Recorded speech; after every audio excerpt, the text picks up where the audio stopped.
first award, let's get right to it, is being presented to Lynn Rubright, the Outstanding Arts Educator. This award recognizes a woman who is dedicated to providing artistic instruction to a range of students as both a profession and a lifestyle. Lynn Rubright has made a strong impact on thousands of individuals, thousands, primarily educators in our community, around the country, and internationally, using the art of storytelling to both teach and inspire. Her humorous, interactive, motivational keynote speeches are legendary. She wrote the textbook, Beyond the Beanstalk, Interdisciplinary Learning Through Storytelling in 1996, and the children's book, Mama's Window, in 2005. The PBS documentary Lynn co-produced in 2001 continues to be used in classrooms throughout the world. The traits that make her an outstanding arts educator are her commitment to using storytelling to develop children's language and writing skills, and her unwavering devotion to literacy education. Please welcome Grand Center's 2013 Visionary Honoree for Outstanding Arts Educator, Lynn Rubright.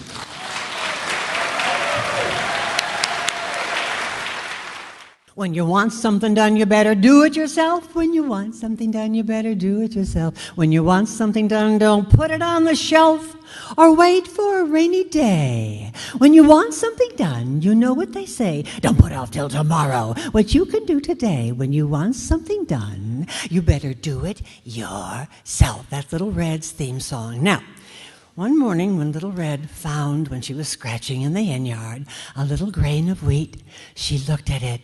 It smelled so sweet, she was tempted to eat. But she saw in the little grain of wheat a vision of something that could come, like flour to make sour dough bread. So she called her 3 friends together, pig, cat, and dog, and she said, "Look, I have found this little grain of wheat. It's fat and sweet." And the pig said, "Of course, it's breakfast. When you find a grain of wheat, eat it, Little Red."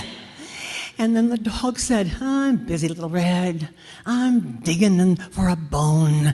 And what's a vision anyway? You always talk in riddles." The cat, who was preening in the sun, said a vision is something somebody has that nobody else can see or understand. And so the pig, cat, and the dog said, "Not him, not her, not me, not us, but you, Little Red. You're the one that had the vision. Do it yourself." Now, 3 weeks ago, 90 second graders at Old Bonham School in Ladue put on the opera Children's Red and Little Red, and they learned that you can't do it yourself. You need to have a team of people. You need cooperation. You need partnership. You need fellowship. You need help. A lot of help.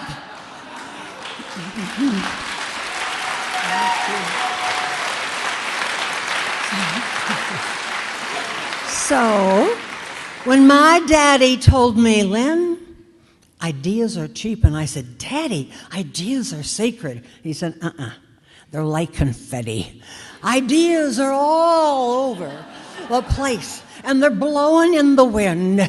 And when you have a lot of ideas, it's even harder, because you've got to take 1 or 2, maybe 3, but stick with 1 or 2. You've got to cultivate the ground. You've got to dig deep and plant the seed of the idea. Then you've got to fertilize it. Then you've got to water it. And then you've got to watch it grow. Then you've got to weed it. And you've got to work on it until it comes to fruition. He was right. Every idea that's worth its salt has got to be pursued and nurtured and cultured with a team of people that are going to make it happen. Now, in my life, my husband Robert, of 56 years, has been, beside me, helping me, a team member in the partnership of marriage, and he didn't even know what I was talking about most of the time. He just helped.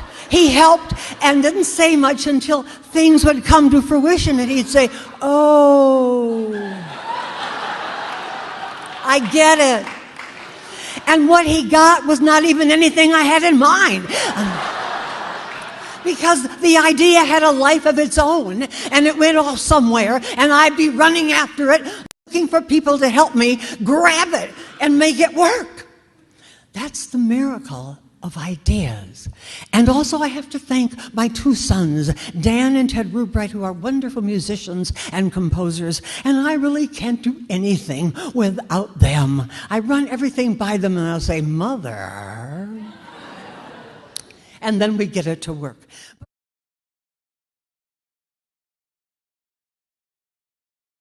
Full-blown story, the traditional story is based on the old folk tale. If you do not